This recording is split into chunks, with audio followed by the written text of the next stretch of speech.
Down through the ages, in all cultures and all countries, the belief has persisted that certain men are able to transform themselves into wild animals, into werewolves and were-tigers, that they prey upon domesticated stock and even upon other human beings. Lycanthropy, the scientists call this phenomena, and the mere fact that it has acquired a technical name would suggest that it is based on something more than primitive fantasy. But there is even better evidence than this. Witness, for example, the strange affair of Captain Choate and the elusive hyena.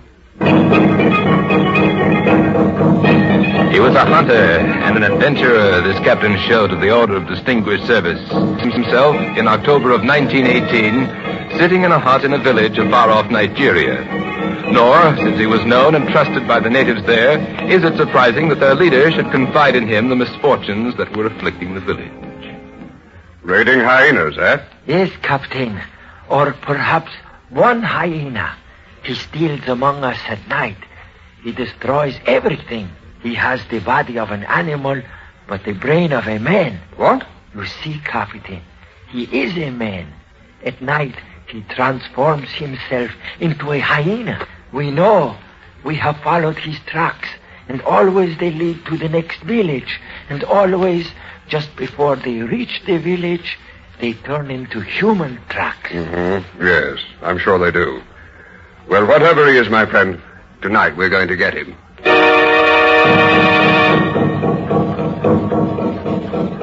That night, in the company of the tribal leader, Captain Choate set out to hunt down the hyena. When the two men reached the outskirts of the village, a bright moon was shining. They made their way cautiously through the treacherous swampland. For more than an hour they walked thus, their every sense alert. And then suddenly... Look, there he is. Lord, what a brute. Some distance away, an enormous hyena was slinking furtively across a clearing, his great hulking form silhouetted in the moonlight. Captain Choate took careful aim. Got him! Come along, hurry! The two men rushed toward the clearing, but when they reached it, the hyena was gone. Oh, I could have sworn I hit him squarely in the head. There is blood on the ground here. What's that lying in the middle there? Why, it looks like a...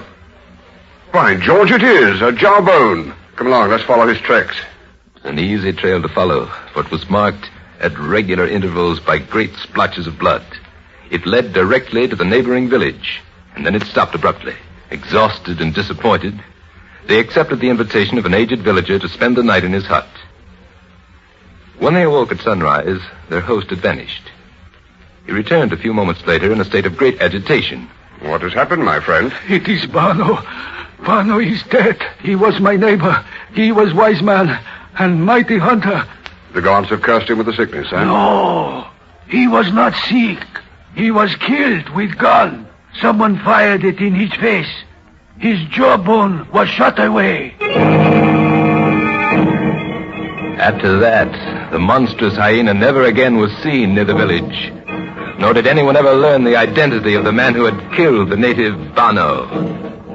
That the animal and the man should have been one and the same creature is, of course, inconceivable. But what other explanation is there for this baffling story?